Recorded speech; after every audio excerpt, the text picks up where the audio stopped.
Hello, everybody, and welcome to our second interview audio-only podcast with FanSplash. Today we have our guest, Scott Fox. Yes, that is accurate. That is my name. Both parts of those are correct. Number 1 and 2. We didn't quite get a middle name squeezed out of him, but... It's Anthony for anybody who's listening. Okay, so now you know where to look him up. Scott was the second guest we ever had on our original podcast show, our video podcasts. And he's also our second guest, poetically, on our audio podcast, which I planned even though I didn't ask him. And I believe... It was a little fantasy I had. Scott was also a big part in the trivia tournament that we had and never finished. He showed up for several episodes there and even was in his own match. I lost to Jesse Swift. That's right. Hey, Jesse Swift, who'd you lose to in a unaired episode that didn't even count for the tournament, but you didn't air it? I don't know because it didn't air. Really? Do I have physical proof, like maybe a Doctor Strange figurine that might... That was for your birthday. Okay. So, yeah, we're doing audio-only podcasts. And Scott is a very interesting person, very big part of our FanSplash network on Facebook, very active member. And do I need to say more? Is that part of the questions? No, we can get into the questions. I do believe that Scott coined the term bicep porn when we were talking about Civil War. Yeah. When he's hanging on to the roof and the helicopter, and the whole point was just to show Chris Evans' arms. It got me there. If you guys want to see me weirdly wearing like a Spider-Man tank top that I never wore again after that video, check out our Civil War podcast, and you can find Scott on there too, I guess. And I am also wearing an amazing Spider-Man t-shirt for that video podcast. I was wearing Spider-Man that day that's as well. straight. We were both wearing Spider-Man. And I was about 40 pounds heavier. And I was about 50 pounds less heavy. I was the same as I am today. Well, and I still need to lose the same amount of weight. At least you're not like me and have to lose more weight. It's consistency. I'm going for that in my life. There you go. Okay, well, we have compiled a composite of great questions here for Mr. Fox, and we're going to get into it, get some little insight. We know you pretty well, but it's important that all the FanSplash fans get to know you like we do. Okay. Because, like Tyler said, I almost called you Andy for some reason. You can call me Andy if you want. There you go. He's much cooler. All the tattoos. We had a lot of success, I think, with the podcast with Andy. We still learned a lot about him, and I know it's really interesting to get to know how people got into fandoms and things like that. So, gotcha. All right. One of the first questions, I think maybe one of the most important questions that I want to ask you is, what would you say had some of the biggest influence on you as a child when it comes to fandoms and superheroes and things of that nature? Unlike a lot of the people in this group, but strange enough, similar to Andy, is my age. I was born in 1981, 36 years old. So the genres I grew up with are about a decade older than yourself and Tyler. One of the great things with that is I grew up just after the first Star Wars trilogy had been completed. That was kind of at its peak. It was something we watched. We had on VHS when it first came to where you could actually purchase videos for your own house.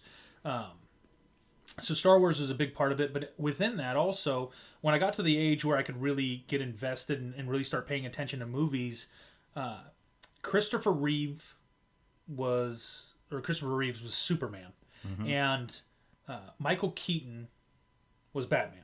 Still is. And those two characters maintained to my adulthood as the standard with which everything else was measured. I also came up in the age of Indiana Jones.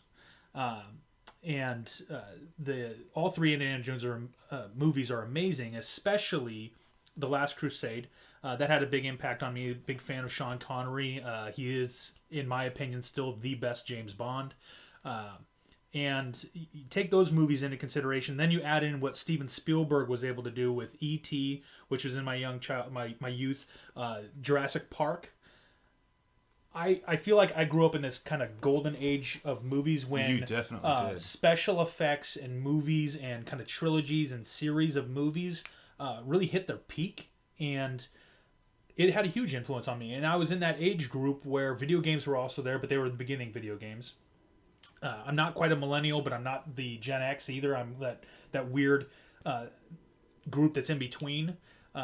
And so my grouping of movies and what I grew up with and what shaped me is kind of unique, and because it doesn't really fit in with a lot of the other groups.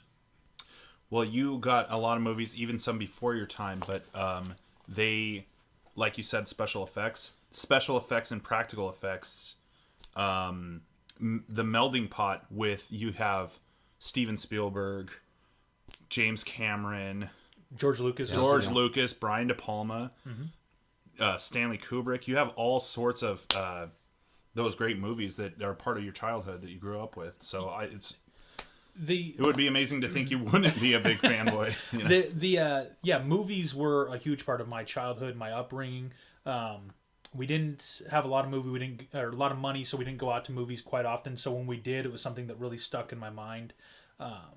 But something we did do is we were always doing the drive-in. Back when the drive-in was really cool, we would all pile in the back of my dad's Suburban or whatever car he was driving at the time, and go to the drive-in, sit outside in the cold, watching two movies. And it was always great because you got the double feature. And if my dad fell asleep, we'd stay for the second round of the first movie before it got to be daylight again. And seeing movies at the drive-in, one of them that I did see at the drive-in was Jurassic Park. I had seen that in the theater, but then I also got to go to see that in the drive-in with a friend. And those kind of experiences, movies became just this beautiful part of my childhood because of not just the movies, the characters were amazing. Han Solo, Indiana Jones, Harrison Ford played a pivotal role in my childhood because he was the cool guy you got to grow up kind of idolizing a little bit. And same with Mark Hamill and Luke Skywalker. But even beyond that, I was big into dinosaurs. So Jurassic Park, Sam Neill's character in Jurassic Park really resonated with me. And he was kind of the nerdy hero. He was a smart paleontologist, but then was forced into a situation where he had to save everybody and be the smart guy and use his intelligence to be able to rescue everyone and use different resources. It wasn't just a guy with a gun. Now, with what I didn't list earlier is I also grew up with Rambo, Commando, Predator, all these RoboCop. Action movies were so over the top back then that we would walk around pretending like we were Rambo and one man could take down an army. Same thing with Commando, how one guy could go around and do the things that Arnold Schwarzenegger did in movies. Conan the Barbarian came out when I was a little kid. Terminator was huge. Terminator 1, in 92 when Terminator 2 came out, it just blew everyone's minds. And then Robert Patrick as the T-1000. At home, my brother and I would play as one of us would be the Terminator, the other one would be the T-1000. My brother would always be the T-1000 because he was faster than I was, and that was the cool thing about the T-1000 is you could shoot him 100 times and he'd just reshape and he'd keep running 100 miles an hour after you. When he showed up in Wayne's World, I think is amazing. Wayne's World, the comedies. I also grew up in that age with Saturday Night Live.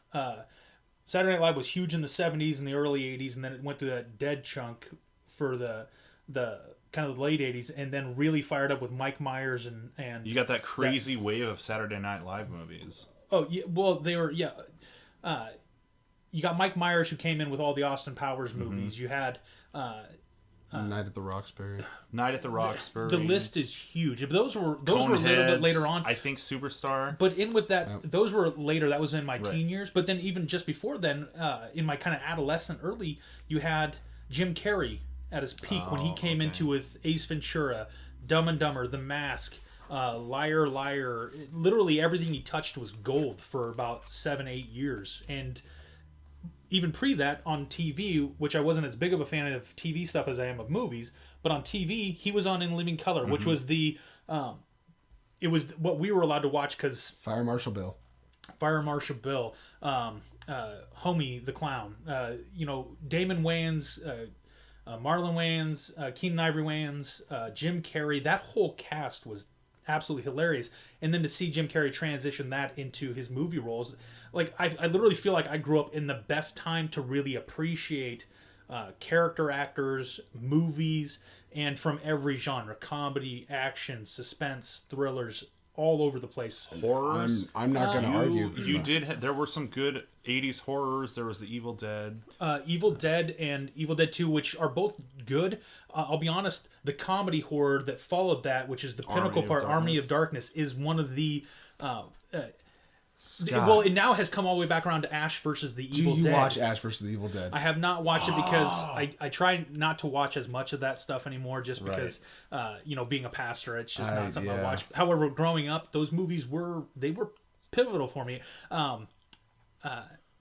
When Ash is fighting himself, and it's good Ash versus bad Ash, which is just a great play on the word right there, and he's having to fight himself after bad Ash spawns off of him. That movie is so random, weird, and great with the Necronomicon. I actually do own the Evil Dead Book of the Dead Necronomicon DVD that has like the weird, ugly leather Necronomicon. I also own a bootleg version of that. The first DVD I ever bought was Army of Darkness in a collector's like 30,000 limited edition versions of that. It was when PlayStation 2 came out and it played DVDs.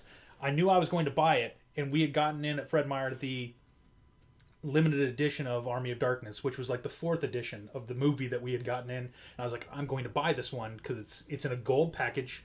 It looked cool. And so the first movie I ever bought was that. The second movie was Fight Club, which is another one I didn't mention. We can't talk about that though.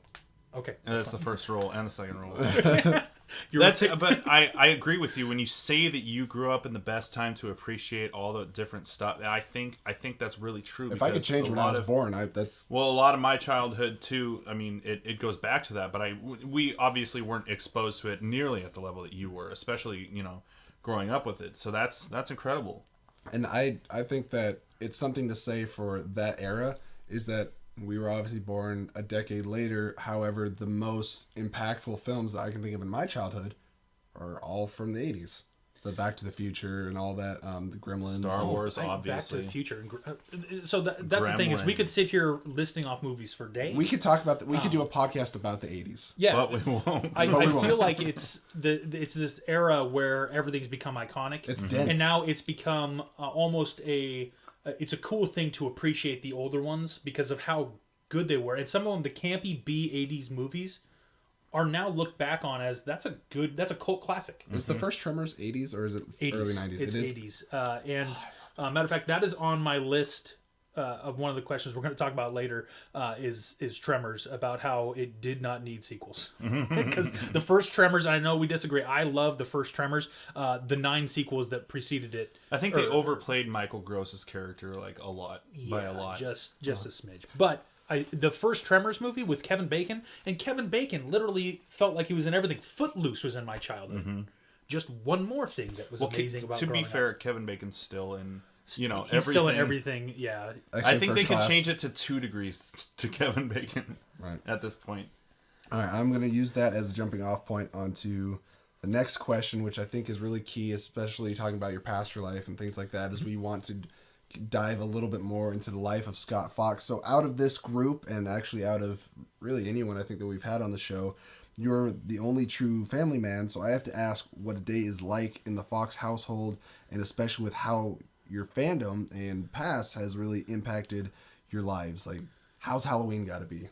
Things like that. Well, so I have 4 kids, ranging from 12 down to 12, almost 13, ranging down to my daughter turns 1 next week. So I have a kind of a wide group there. And again, my kids, because I have 2 older ones and 2 young ones, they'll grow up with a little bit different grouping of movies and what they like. My younger 2 will be more into the new Star Wars stuff and Rebels and all those things, where the older 2 were prequel trilogy.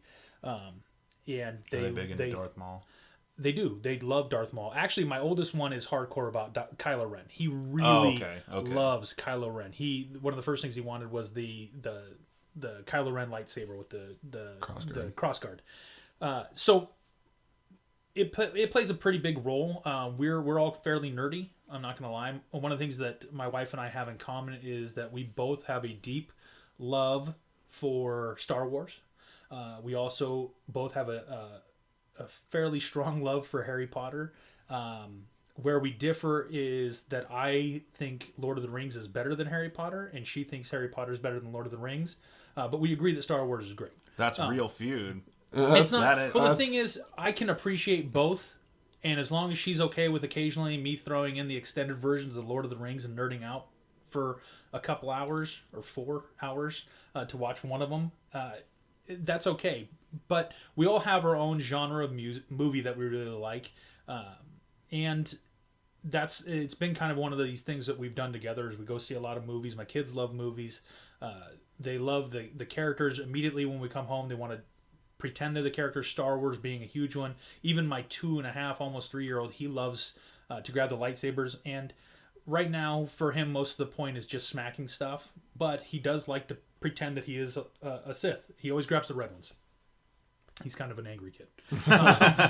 He's a great kid, but he certainly likes to push the limits of what's acceptable.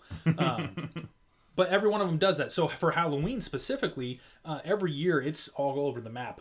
Every one of my kids has taken a turn as Green Lantern. One year my son wore Spider-Man pajamas with a Green Lantern mask, Green Lantern ring, a Captain America shield, and a Batman cape. Wow. That was one costume. That sounds like something Deadpool would wear. It was beautiful. And I couldn't really say what he was. He was a little bit of everything. He was a superhero. And so that year I took our Optimus Prime mask, the robotic one that fits over your whole head. Yeah. And I wore that around because he had taken my mask, my ring, and all the other additives that I have for my nerd stuff, and he had combined them into his one costume. It was pretty sweet. And so, and then he even had a lightning bolt. His mom had stitched a lightning bolt on his leg. And so he had the Flash lightning bolt to go with the rest of that costume. 2 years ago, 2 of my kids went as Jedi. I went as I went as Batman with the Green Lantern shirt. So there's a comic book where Batman has the Green Lantern ring. It's a scary thing. I did that as a costume. So I had the Batman mask, Batman cape, and wore a Green Lantern shirt with green socks that came up to the knee and cool. black pants. And it was one of my favorite costumes because. And then when people are like, what are you supposed to be? I was able to bust out my phone, show them the cover of the Batman or the Green Lantern comic that had Batman on the cover of it wearing the ring. And it really just, that's the kind of nerd stuff we do. And my kids love it. They like dressing up. They like playing the stuff. We try and coordinate stuff every year. But even the year we didn't do comic book stuff, my wife was Mary Poppins and I was Bert, the chimney sweep, or Dick Van Dyke's character from Mary Poppins. So we went as a tandem one year, and so we do something different, and it's usually revolves around costumes, around the movie characters. And you're all a bunch of, for lack of a better term, nerds, right? We all love it, and we all get into it. And the big thing is we try and coordinate a little bit, but there's always one of the kids like, no, I want to do something else. And it's like, whatever you want to do. I don't want to push what I love on them, despite the fact that I really love the original trilogy of Star Wars. If they want to pick a prequel character to be, cool, that's fine. It's wrong, but it's fine. You got OG versus prequels, and now it's going to be versus Harry Potter. Trilogy 3. Oh, yeah, versus the new ones. And my kids really love the new ones. They are really into Rey and Finn and BB-8. My second son is hardcore into the robots, and he loves BB-8, and he likes Poe Dameron. And he would prefer to be one of those characters versus necessarily a Jedi every time. And that's something I think these movies did really well, is they built up non-Jedi characters to be really strong.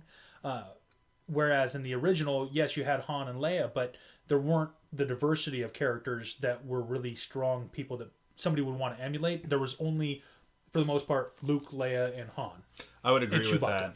I mean, and then 9 times out of 10, it would want to be Luke Skywalker, right? That's what I wanted to be. Or Darth Vader. Or, oh, dear goodness. I wish I had, there was a chunk of time in my life where I had the opportunity to buy a full Darth Vader suit. Really? And I didn't buy it because I was like, well, what? That's going to be... Because Andy would have robbed your house. Possibly. No, but Andy encouraged me to buy it because he had the full Stormtrooper suit. And I was going to buy it and I didn't. And now that was in a small chunk of time between when I was divorced and when I met my wife, my new wife. And in that window of time, I should have bought it because now if I wanted to buy it now, I'd have to explain to my wife why I need to spend $1,000 on a costume. Whereas in that window, I didn't. It was just I could have bought it if I wanted. If she came around at that point, it's like, well, I already have it. Yeah, exactly. Once I alreed it, I owned it, and then I never would I'm have to explain. not getting rid of it. I'm not. Yeah, I'm not no, that's not a deal breaker. That's custom made. I can't lose it now. But that's the thing is, I believe the new trilogy does a great job of introducing really strong characters that aren't necessarily your original trilogy. But as far as a family man and my kids, my family goes, we embrace whatever they like. And we want to support that. We want them to like their own stuff. That's awesome. And encourage them because everybody's fandom's a little bit different. Everyone likes a different series. Grayson loves Lord of the Rings. He's my almost 10-year-old. My 12-year-old doesn't like Lord of the Rings nearly as much. But that's okay. Caden likes other characters, other series just as much. You've really kind of helped me jump into what I wanted my next question to be, which is, I know the names of your children, but I think you should share with some of our fans the names of your... So my oldest one is Caden Scott, and he's got my name as his middle name. Levi has got the biblical name, Levi Anthony. Also, my middle name is his middle name. Eden, and I'll get to the one you're talking about in 1 second. Eden is Eden May, and that's my wife picked those names, and it just was a beautiful name that we both agreed on and loved. If we were going to, when we were having kids, or having the last one, and we decided if we were going to have a girl, we agreed on that name very easily. The boy name's incredibly hard to settle on. Mm-hmm. Now, I got lucky with my second son. I happened to throw out the name Grayson. And my wife at the time was like, oh, I love that name. And I'm like, sweet. And then a couple weeks later, she came to me and she's like, hey, what if we used the name Wayne as the middle name? And I was like, immediately my brain went, Batman and Robin. Dick Grayson, Bruce Wayne. That's perfect. And I didn't say anything to her because I didn't want her to think that, oh no, I'm not going to name my kid a comic book name or a superhero name. And so I let it die. I didn't say anything. We'd agreed on the name. It was all good.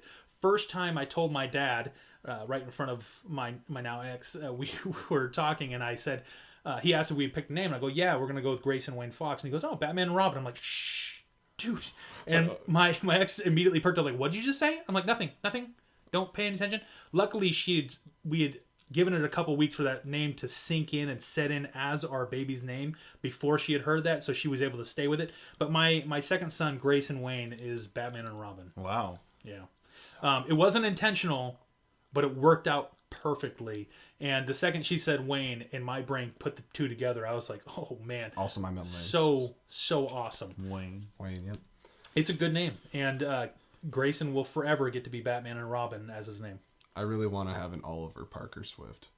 Nice. Then you get Green Arrow, Spider-Man. Well, you got to have kids to start that. You should get married first. Yeah, one step at a time. All right, now we're gonna get into some of the. We got some of the really interesting and questions I really appreciate. I love getting to know more about you. I have some of the fun interactive questions. Are starting with, I want to know what is one of your favorite underappreciated or underrated films, and it can be a series, like 2 or 3 of them. Just something that you absolutely love, and people either don't know about it, don't really like it, something like that. Any point in your life. So there's been a lot of movies that I really like that I feel like, personally, I feel they're underappreciated. Not to say that they are necessarily, but I feel they are. Green Lantern is going to be one. I happen to love Ryan Reynolds as an actor. The Green Lantern movie he did, I thoroughly enjoyed. And I know that was not the popular opinion of it. And I know that's what caused... because of how it worked in the theater, it caused the DC to kind of nix that. But let me just tell you some of the amazing things. Mark Strong as Sinestro, amazing. Michael Clark Duncan as Kilowog was great. The overall movie, the only thing that I thought was a little bit of a stretch was Blake Lively as a fighter pilot. That's a real far stretch. She did a good job in the movie, playing the counter part of for Hal Jordan. She did a really good job, but it just her as the role of a fighter pilot didn't seem. She did a better job with the political portion of it than I believed her as a fighter pilot. But I love that movie. I wished his suit would have looked a little better. I liked the way his ring worked, and like that all looked good to me. But the ring, the way it looked, the things he thought up, the great way they did the foreshadowing with he was at his nephew's birthday party and he pressed the car for the Hot Wheel track, and then later on he's got to think of something to use his ring, and the Hot Wheel comes up, and that's what he creates. That was a good scene. There were some really cool things done with the movie, and I just don't think it was as appreciated as much as it would, or as much as it should have been. Another underappreciated movie, and this movie actually, for people who love movies, know this movie and know it's fantastic. But I feel like it deserves to be on a pedestal as far as movies, and it's a movie Prestige. I know Tyler is absolutely in love with this movie too. And let me just tell you, here's how I rank this movie. Okay, it's phenomenal. Cast: Christian Bale, Hugh Jackman, David Bowie, Andy Serkis, Michael Caine. It is my favorite Nolan Scarlett movie. Johansson. I can't remember the other lady who's the other part of that relationship. However, that movie is so fantastic and so well done that it's on par with a movie similar to Usual Suspects as far as the twists and stuff in it.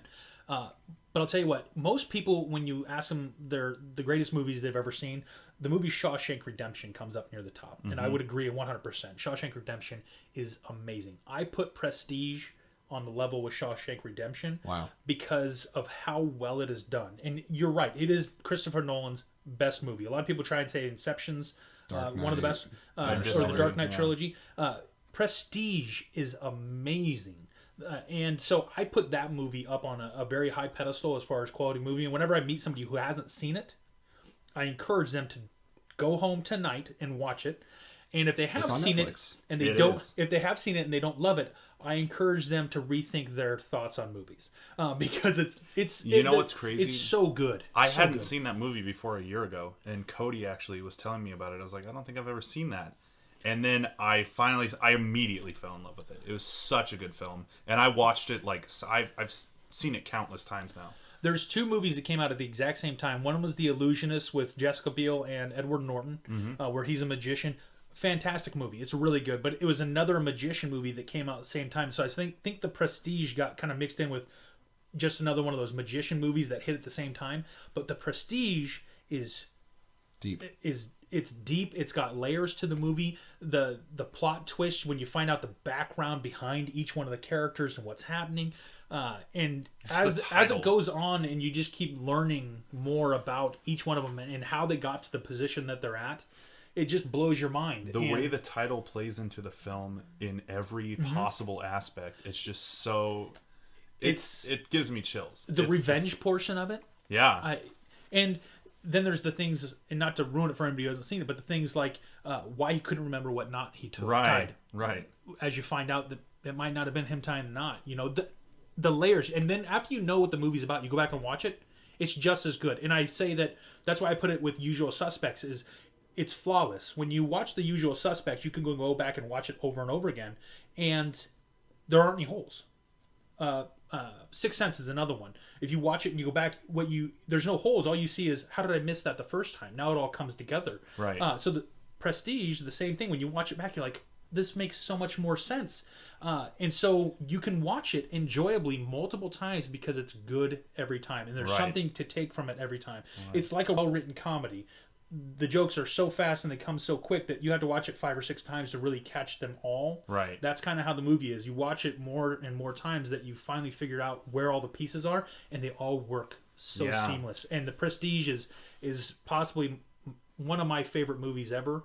I'll be honest, my list changes based on how I feel that day. Yeah. But it's up there, and I would never... Shawshank Redemption, The Prestige are always... But Shawshank is not underappreciated. It's appreciated. That's what I'm saying. But The Prestige, for some reason, didn't get that kind of reception or critical acclaim, and it deserves it. It's so good. So that was a long answer for that one question, but I'll leave it on The Prestige because that's that a great movie is so good. Like, I will probably... I'm probably going to watch it after this interview. Here's what I'll say. I don't know the next time I'll see a movie that good. Yeah. Because it's really hard to pull off something that well and have that well-rounded of cast. And the problem is now movies are trying to emulate that. And they're trying to do it. It's kind of like after Usual Suspects came out, or after Sixth Sense, M. Night Shyamalan kept trying to add one more twist to every movie. And it got to the point where he ended up By The Village, which I think is a good movie, but by The Village, he had almost tried to twist it too much. You knew the twist was coming, and so it wasn't a surprise. In The Prestige, you're waiting to find out, like, is he going to get out of jail? You don't know. It's not expected at all, and then it happens, and then you're just like... At the very end... I don't want to ruin it for anybody, but the very end of that movie, when it all comes together, is so beautiful. And you feel like... It's one of the few movies where you feel like the payoff at the end is exactly what it should have been. Yeah, 100%. So you have a 3-way fan splash recommendation to go see Prestige immediately. The Prestige. Yeah, well, it's if you haven't seen it, go see it now, and if you have seen it, watch it again. Yep. Because it's enjoyable every time. I've seen it probably 10 times. I have the DVD, and there was a chunk of time when I would just throw that in as kind of like the filler, like I'm bored, so I'm going to put the movie in. And I would catch myself, whatever I put it on to be the filler for, I would stop doing and then just turn out to watch the movie because it's so good. And once you get into it, and you got the parts in Colorado where he's working with Nikola Tesla and Andy Serkis' character and developing the machine and all the stuff that happens, the real life magic that Nikola Tesla actually did, some of the things they tied into the movie, those are real things he did. And so even some of that stuff just blow your mind. And it's crazy because going back to movies that do the twist well and that people hold in high regard, Fight Club. This movie has become my new Fight Club in the past year and a half or so since I've seen it.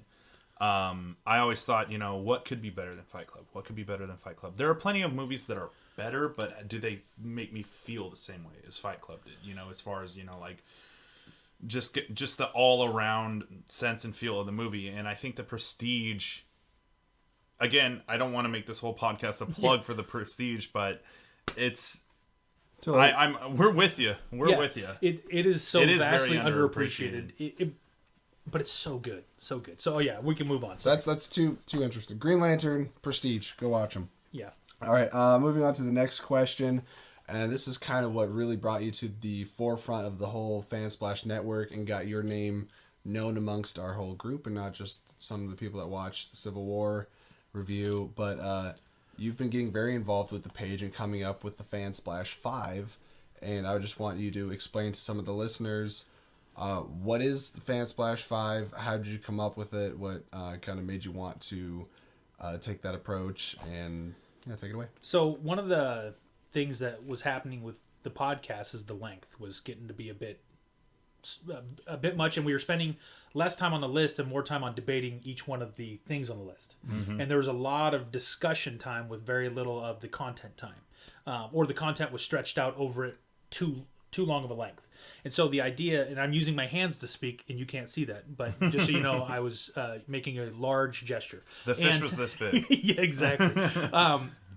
But the idea being that we could get more hard-hitting videos online if we just focused on what's the question, what are your answers, and then let's put that out so that people can see that. And then in the commentary, we can have the debate. Or then we can do the debate separately. But that would allow us to get content that's shorter, that is easier for people to grab. And something I was noticing online was a lot of videos that top 10 lists of all kinds of things. A 10-minute video, which is also pretty lengthy to watch.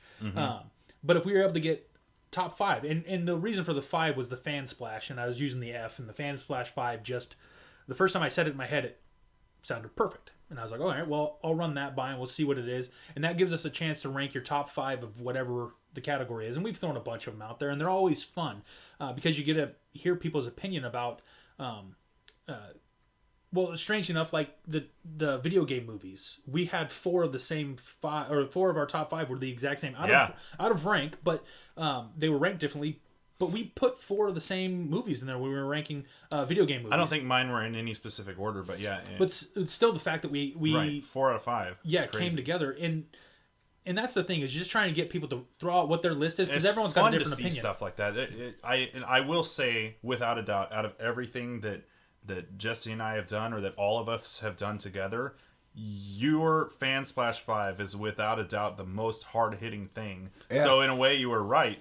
It is one of the things that brings the Fansplash Network together so much. Everybody wants to comment on that. Whenever one of those comes out, it's just everybody's jumping on it. I see it. I'm at work and I'm like, I gotta come up with a list. Yeah. It gets me excited, and I think it does that for a lot of the people of the Fansplash Network, and it is. It's perfect. It's also one of the most inspiring things that have been done, not just because it persuades us to comment on it, but we've taken upon ourselves to throw a couple up there. Like, I know I've put a couple up there. I think Tyler might have, or Bryce came up with one. At least two, yeah. Yeah, so it's you started something and it just spread like wildfire. The fun thing for me with them is throwing them up there, and usually I'll come up with the question, like it'll pop into my head, and some mornings I'll be like, oh man, I should do one today. And I'll think of the category, I'll post it online and be like, I still don't even have a list. And then I've got to think of my list, and I'm like, I shouldn't ask the question if I don't know what my 5 are. And then I'll post my 5. And the next person who posts, I'm like, their list is better than mine. Yeah. And I'm like, oh my gosh, how did I not think of these movies? I love that's the thing that always blows me away is the variety of things that people bring to it. And then every one of the lists I read, I'm like, those are all great. How did I not think of this? That happens all the time on there. It's like, how did I not think of that one? I want to change my list. Yes. But you can. Yeah, you can edit, and I do it all the time. I've gone in there and just... usually what I'll do is I'll reply to their comment and be like, I can't believe I didn't think of that movie. Yeah. That's a great poll. And because there are so many movies out there, and everyone grew up in a slightly different era, or in their home, certain movies were more embraced or appreciated. Sure. In the house I grew up in the 80s, our family... the generation before mine was raised very strict, couldn't watch a lot of stuff. So my dad did a little bit of the opposite, and he said, watch whatever you want. And so I saw the movie Commando, Predator, a lot of those 80s action movies that were rated R. I saw those way too young, I'll be honest. But they were awesome. And so they did shape some of my... I remember seeing Kickboxer. We talked about martial arts movies, and I can't think of a martial arts list without thinking of... Kickboxer being right near the top, Bloodsport, and then you throw in like Mortal Kombat, but then you throw new ones like Ip Man, and then any of the Jet Li movies. He's got Ong Bak 3. Ong Bak #1 is fantastic with Tony Jaa, but those are the things where everyone pulls out. The first movie I ever saw in the theater was Rumble in the Bronx. Oh, that was the first movie I ever saw in theater. Again, I'm much older than you, but I remember seeing that movie when I was in my 20s and thinking, or I guess late teens, and thinking this movie is fantastic.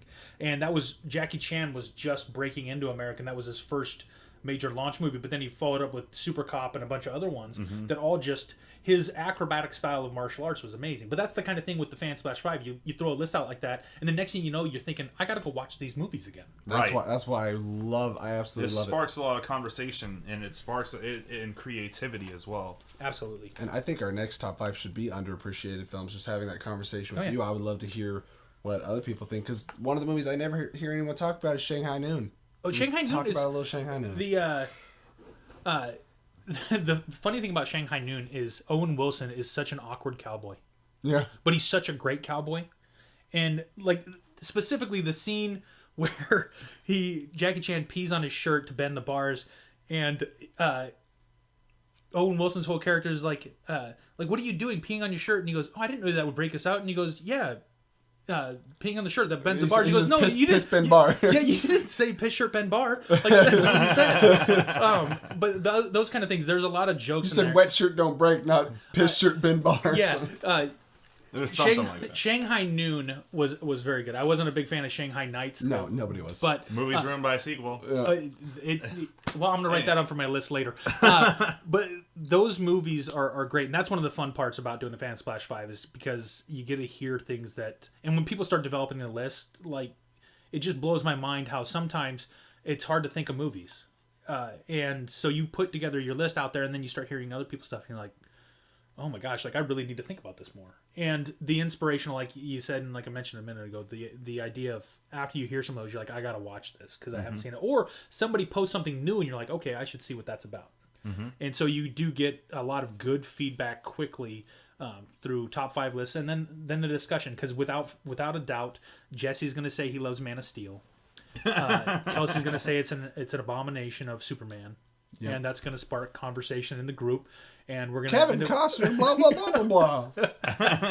The fuzzy hedgehog that is Jor-El. No, I love Kevin Costner as Jonathan Kent, but whatever. Everyone's got their opinions. That's a coming video. We're going to work on it. I know. All right. All right, moving on to the next question. Again, thank you so much for your contributions to the community. Get a little closer to the mic here. Hi, guys. All right, I guess I probably know the answer to this, but maybe not. What is, in your opinion, the best trilogy? Okay, best Hot take. trilogy. So we were talking about this earlier. In the second, if there's four, we it's came not up with trilogy. this. I immediately had I was telling Tyler, I had an out loud argument with myself about this, because some of my favorite trilogies have been ruined by a fourth, which it happens. Does the fourth never work out? It never works out, or think of anything that's got a fourth and whether it worked out. Jurassic Park.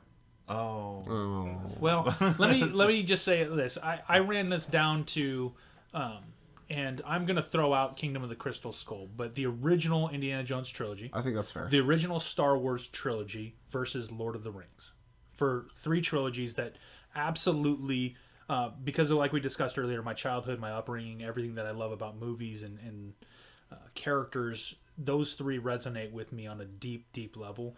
The only thing that I can think of as far as a trilogy that's newer that I would probably put on that same level would be the Captain America, which I know you're cheering about. But I'll say even with Thor Ragnarok, I love all three Thor movies. Wow, that's terrible. All three Thor movies. That's a lot of THs. I like all three of them. I love all three Thor I am movies. not huge on the first one. You know what's funny is the second one is the one that I don't like as much, but I love the first and I love the third.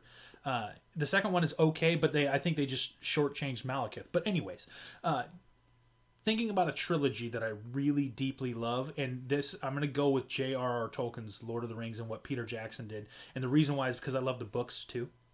I remember reading those books as a kid. When I found out the movies were coming out, I bought all three books and The Hobbit, and I reread all of it. It's kind of a dry read. It's a hard, heavy, dense read. He writes so descriptively and so in detail that it's a challenge. But I also will say that I like them in the extended cuts where they added the extra stuff in there longer. If you watch all three of them together, it's almost 11 hours. It's a marathon. Oh, I'm down to do it. I've seen the Two Towers one, but not the others. I have all three, and I would be more than glad to sit down and nerd out with you guys and do that. I've always appreciated I think that's a great answer too, because Lord of the Rings, I'm thinking about trilogies that have come out in my lifetime, and I think probably the strongest one would be Lord of the Rings next to maybe, I might like The Matrix more, but if we're being honest, it's not as strong and as well structured of a trilogy as probably Lord of the Rings. So I had The Matrix in this list too, but I also have The Matrix on my list of movies that didn't need a sequel. I love The Matrix. The first Matrix is one of the best movies I've ever seen. Mm-hmm. I really like the other two. However, they took some really weird liberties, and the special effects they tried to keep advancing with each movie. And to be honest, some of the fight sequences in the second movie with Agent Smith are really... It was before CGI got to the level it is today. Mm-hmm. And so they were the pioneer of a lot of that CGI, the bullet vision. A lot of the things they did mm-hmm. were very groundbreaking. But the second movie, because of the advent of the CGI, they leaned on it pretty heavily, and mm-hmm. some of it looked really cartoony in some of the fight sequences, especially the one where he's in the courtyard and he's fighting the unlimited Agent Smiths, to where he finally gets to the point he just has to fly away. It's a Smith load of people. But that movie... because of that reason is why I wouldn't say it was one of my top. Second and the third parts. However, I loved how it wrapped up. It emotionally got me, and I love all three movies. Yeah, I agree with you. The first one is definitely very, very strong. Mm-hmm. The second one was fun, but ultimately unnecessary. But it was also a filler movie. You knew it when it came out because you knew they were doing a trilogy. It was the bridge movie. It is the Two Towers, in that it wasn't made in three separate movies. It was made with, this is the middle one. If you're going to take ones that are three independent movies of themselves, not made intentionally as a trilogy, Captain America might be one of the best ones, because each one of those movies was made not knowing if the next one was going to happen. There was a plan for it. Right. But the movie didn't depend upon it. In correct. The Two Towers as a standalone movie doesn't work, because you need to see the first one, you need to see the third one in order to complete the story. That's a good point. Each Captain America, while the other movies help fill the story, Civil War is enhanced by Winter Soldier, but you don't have to have Winter Soldier. You can watch Civil War alone. You can watch Winter Soldier alone. The first Captain America, while I think is longer than it needed to be, is a good movie. I watched it again, and it is a really good movie. It's my favorite origin movie, actually. It's you know, a great funny. origin. It's definitely the weakest link in the chain in the Captain America movies, but it's not bad, But which it's makes it a great trilogy. It's a really good movie. The biggest problem, just real quick on that, is that my only flaw with Captain America, the first one, even though it's the weakest in the three, it's not because it's a bad movie. The other two are great. The only problem with the first one is Red Skull was not used as much as he should have. And especially when you have Hugo Weaving, who is a character that steals movie after movie after movie. He's an amazing actor. He is Agent Smith. That said, he still did a great job. He was fantastic. Yeah. I just think they could have done more with the character. He had the super serum, and it's what caused his skin to burn red.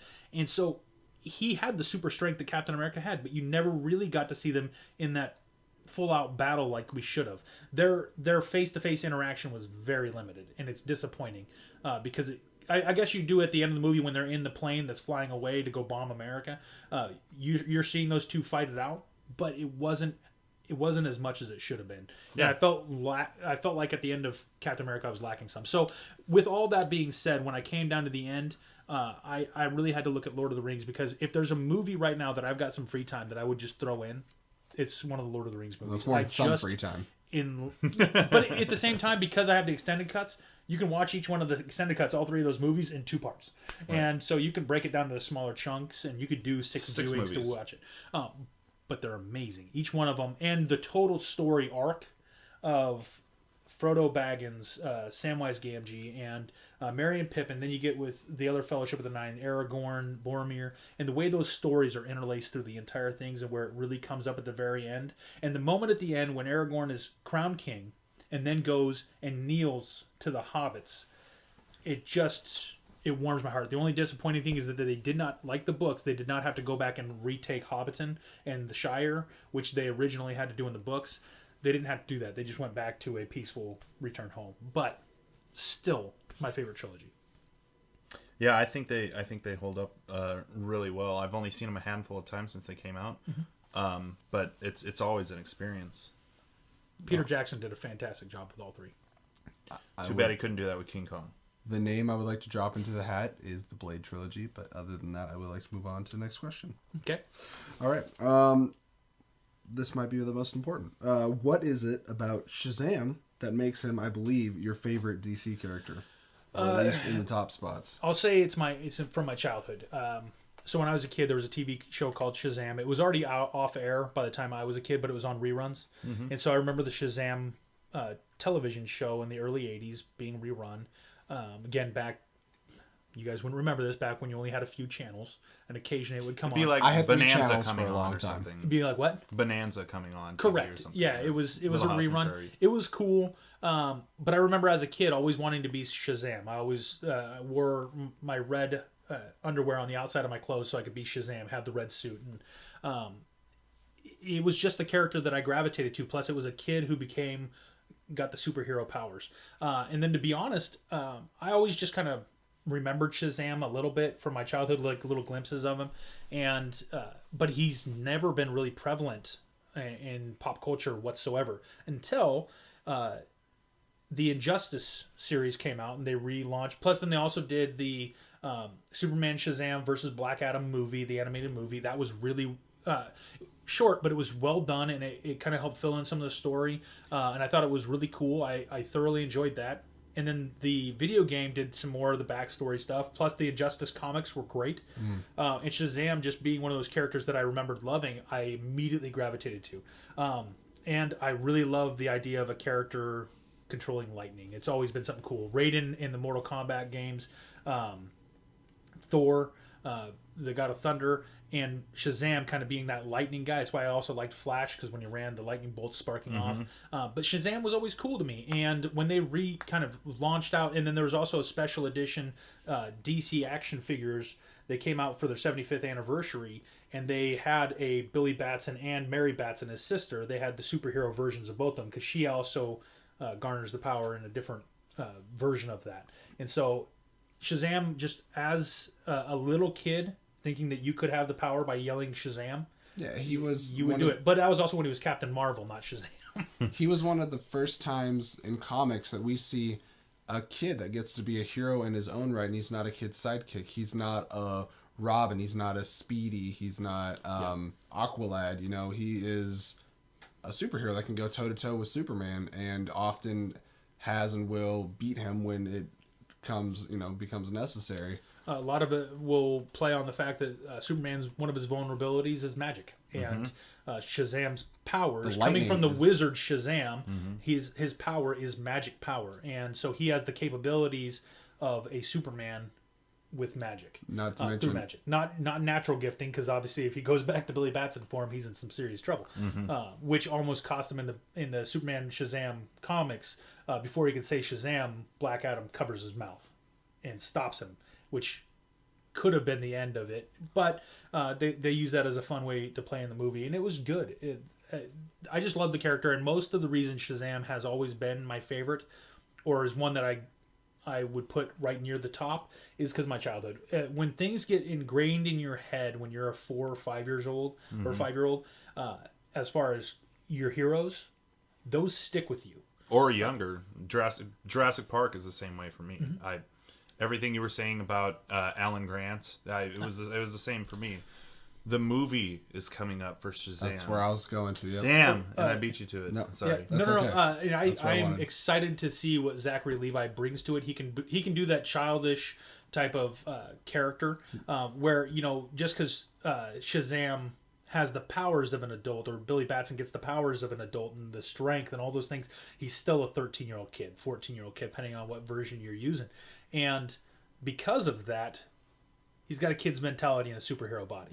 Like, we're talking younger than Peter Parker. Yeah, much younger. And in that part of adolescence, to be honest, you're still figuring out your identity, and he's been gifted the identity of somebody with an immense power. So you're Superman now. But the reason he was picked to have that is because he had a pure heart. And so that's something you got to remember. This is a good kid who got the powers. It wasn't some punk adolescent who got the powers and is going to abuse them. It's a good kid who's going to wield them properly, and that's the hope behind it. But you also have to see him grow with his powers.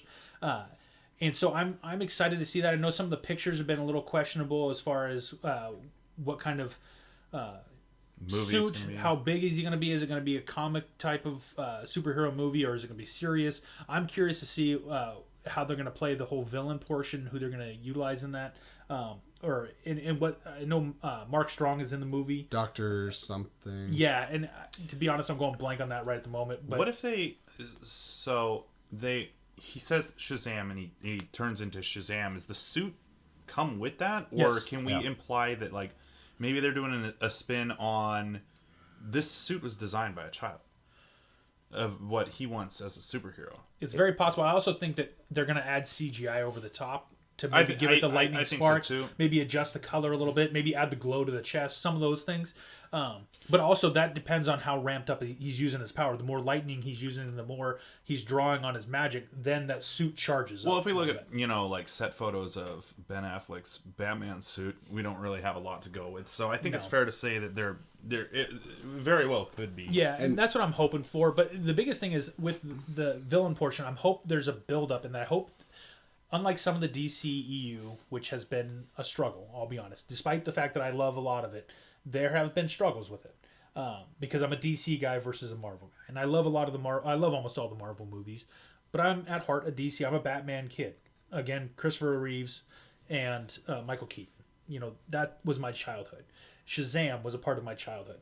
So the idea being that hopefully this does well enough that it warrants the sequel, because I really, in my lifetime, need to see The Rock as Black Adam battling Shazam, because it would just be too awesome to never see. Yeah. But if they don't do that, and The Rock at least clouds. makes it into a movie versus the Man of Steel, whatever, I need to see The Rock as Black Adam, and I need to see hopefully a crossover with not, if it doesn't have to be Justice League, that's fine, but give me Henry Cavill, give me Zachary Levi as Shazam, and give me kind of like the Batman Shazam versus Black Adam cartoon.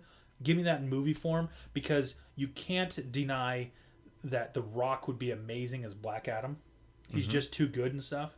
And if you take that and you apply it with kind of a fun-loving Zachary Levi into a movie, it just there's so much meat there. The only disappointing thing is there's been a lot of meat on the bone, and DC's kind of flubbed up a lot of their movies. So I don't want to go back to the finger dipping thing, but like I think that Warner Brothers is just not done it right. No, I'm 100% behind you on that. And their solo movies actually, I think, have been great. It's when they have a lot of pressure on bringing characters together that they lose it. Yeah, because Man of Steel and Wonder Woman are both, I think, really good, solid movies. I would agree with that. Maybe I'm not excited to see what perfection, Aquaman's going to be. Yeah, what if Aquaman's great too? Then what are we going to think? We're like, okay, so then you stop have bringing Flash, people together. We'll get Flash, Shazam. We'll have is all the Cyborg ever happening? It's on the list, but it's like 2020 or something. They pushed it a couple of times. Yeah. I think they said they were going to make it a team movie. The Cyborg one might end up being like Green a Titans Lantern. Somewhere you got to work Green Lantern back into the series. Sometime we'll get Justice League 2, probably. Yeah, well, Green Lantern Corps has been in discussion for years, kind of like the Flash movie, but then production issues and no script or unliked script, and then directors leaving, producers backing out. There's so much that's been happening, and the fact that some of the movies have failed versus the expectation and what we got, right? That has caused people to kind of shy away from it. And we were discussing this earlier, and Jesse, you made the point, like, you'd either want to see it get fixed with this next couple movies or bag the whole thing and start over. And not necessarily start over with everybody because they've done so much. But man, the people in charge have just done too much damage. And the frustrating thing for me is, like with Justice League, I really want to know what Zack Snyder would have finished with. And if he was able to make the movie he wanted, release it how he wanted it, unlike Batman v Superman, where he was forced to cut a half hour of critical information out of the movie. And probably had a bunch going on in his ear while the movie was being made. And Batman vs. Superman also wasn't Zack Snyder's idea. No. He's like, hey, what if we put Bruce Wayne, at the end of Man of Steel, this was going to be an in tag. He's like, what if we have Bruce Wayne receiving a shipment of kryptonite at his house, and that's like our in post credits. And they're like, no, how about we do a Batman vs. Superman movie? He's like, well, I want to make a Man of Steel sequel, and like, I mean, maybe we could have Batman in it. And then they're like, no, it's going to be all about Batman. It's going to be Batman's movie. And he's just like, okay.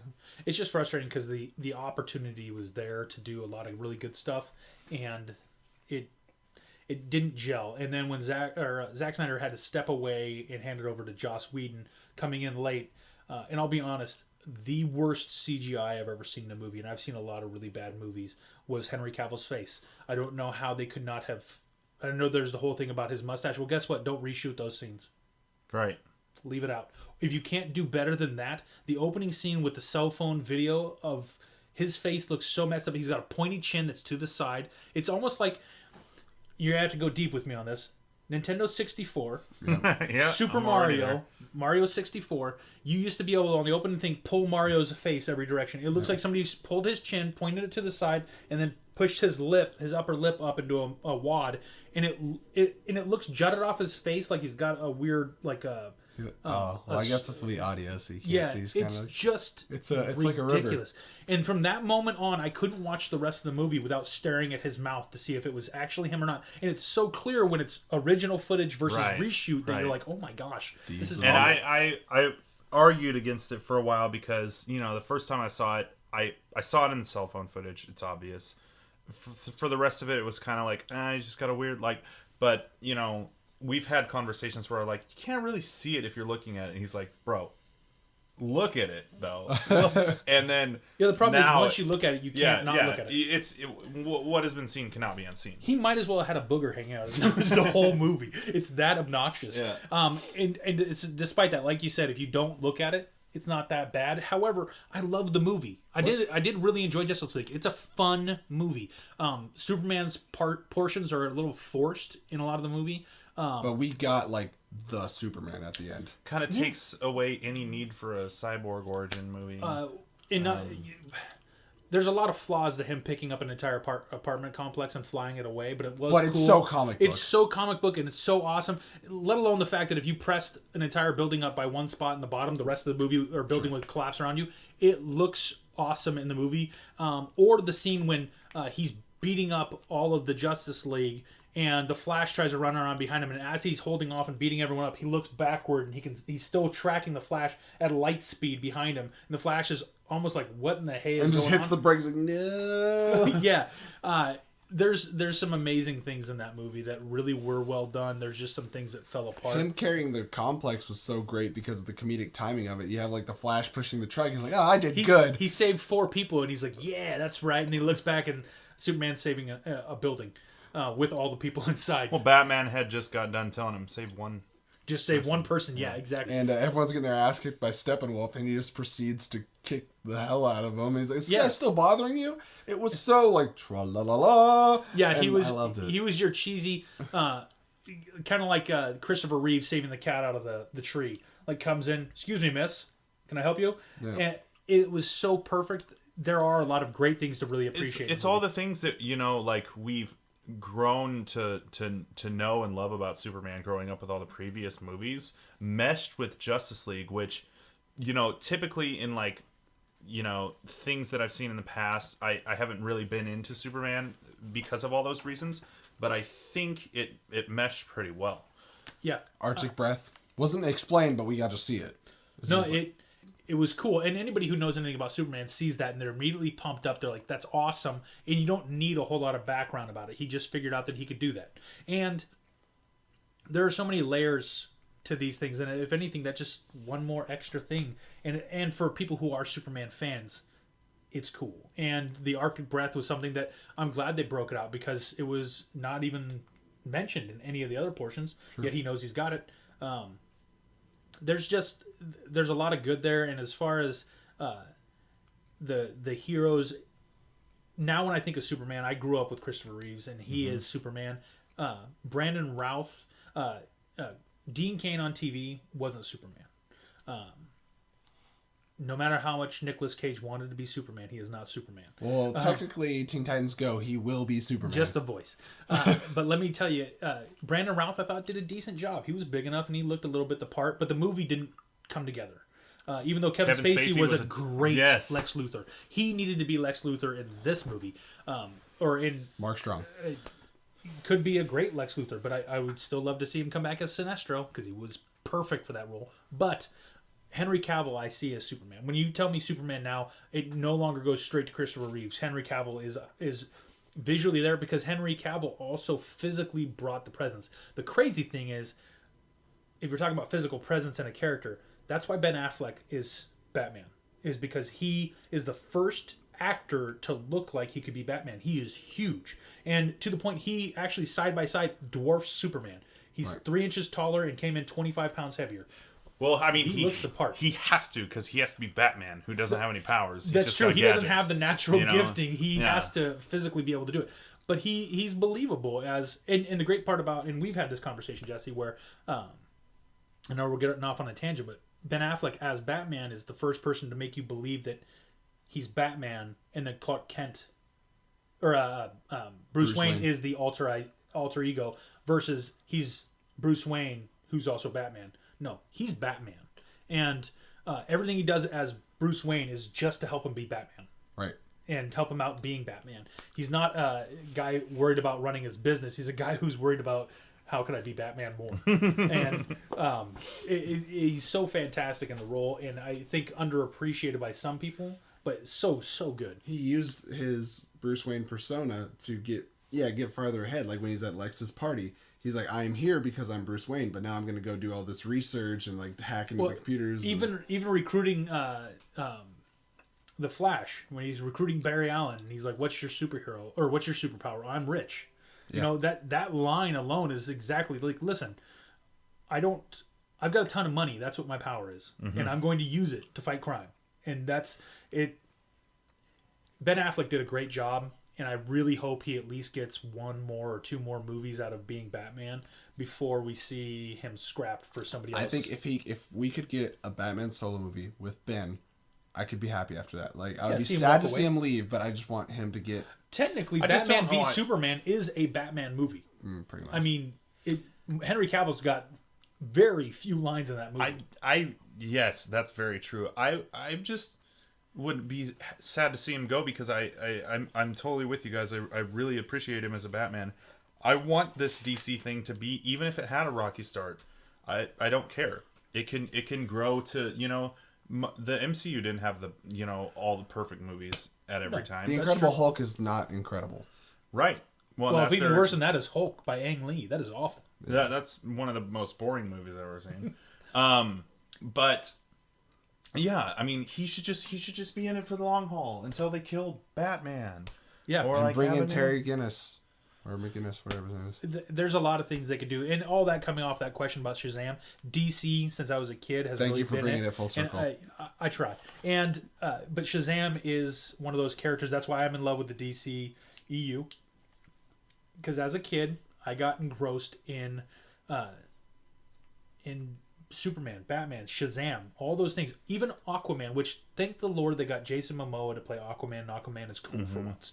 Because, you know, unfortunately the last 10 years have been haunted by Robot Chicken's mockery of Aquaman. Like, what's your power? I talk to whales. You can't help us today. Like, you know, that kind of persona has haunted Aquaman, despite the fact that he is pretty powerful. Everyone really getting the invisible jet, and he like runs over there and jumps and just hits the ground, and they're psych. Yeah. Oh, you can't fly. Yeah, there's so many good things to go with that. It's just I'm really hoping that Shazam is good because I like Zachary Levi as an actor. I think he's really good, and it's so crazy to think that he came from that show I Am Chuck to now be around to where he was also Fandral in Thor: The Dark World. That's true. He's such a good actor, and he really is underrated. I was worried when they first cast him about whether he would be able to put on the physical prowess, like the bulk up the way. However, you can tell by the set pictures that they clearly just put a muscle suit on him. He did bulk up for the movie, and he went through a huge workout regimen. But there hasn't been many pictures of him bulked up. All there is him in the suit looking huge because the suit clearly has fake muscles. But even at that, Henry Cavill's suit has fake abs and other stuff built into its webbing. Still a broad. He's a big dude. Yeah, no, he gained 40 pounds of muscle, and you can look at Henry Cavill in the movie Immortals and know that he physically could have brought it. He was a much leaner, muscular person in that movie, but he phically could. Look at him in the trailer for Mission Impossible. Oh my gosh! He's like, boom, boom. I would not want to get hit by him. That mustache looks fantastic. Well, I hope it was worth it. It better have been worth it. Did you see his post when he shaved? Yeah, his Instagram posts. And it was showing like all these different videos of him with the mustache, and he just quickly threw in 2 seconds of the Superman Justice League screwed up face. That's awesome. Alrighty, but I think that's bringing it to a close. I love all the points about Shazam. I think I've always liked Shazam, but talking to you at Fred Meyer and through various podcasts and things like that, it's brought up a new appreciation. He's a great character. And I think we're all excited for a lot of upcoming movies and stuff. We are going to be more than happy to have you on the podcast more, get organized some. Hopefully, maybe you can come and we can talk about Infinity War. We'll do Fansplash 5 videos. Yes. The original idea. That's the hope is the Fansplash 5 videos, I think, are going to be and you have to be really present. To really boost the Fansplash network and to get it out a little bit further is doing those quick videos that we can share, help promote, and get out to people that will help boost the conversation too. Because there is nothing more fun than standing around and literally the movie High Fidelity. Okay, I used to work at Fred Meyer in electronics, and it was the movie High Fidelity every day, where all we did was debate what was the best, or what was the top 3, what was the top 5, what was the top 10 of every music category there was. Well, Fansplash 5 is the same thing with movies, where it's, hey, let's just stand around and debate movies. And I could stand around with you guys, or anybody, and debate movies all day, every day, because I'm a nerd, and I love movies. Well, it's fun to do it with fellow nerds and like-minded individuals. And it's not hateful hateful either, it's educational. I think that's what makes Fansplash so great. Not to toot our own horns. No, but it makes it fun. We're not just saying we like the movie because it had, it was fun. Right. No, why did you like the movie as far as the depth of it? What worked in the movie, what didn't work, the symbolism. Every hero story has religious undertones. Henry Cavill's smile. Sorry, is that specific? No. Well, for my wife, when Henry Cavill came out of the water with the no shirt on and the scruffy beard, she was like, "Okay, that's Superman." I'm like, all right, so I guess I got to work out a little more. So, Sorry, who are you? yeah, exactly. Yeah, I'm over here. You remember me, the doughy husband? But yeah, the being able to talk to people about movies who understand movies on a little bit deeper level and can give more content to why they like it than necessarily just your, oh, it was good, it was entertaining, or I like these fight sequences. Look at what you just did with the Prestige. Yeah. Dear goodness, I could. We could go on forever about a lot of movies. Yeah, if you wanted to do a sit down, we talked about doing it for Man of Steel.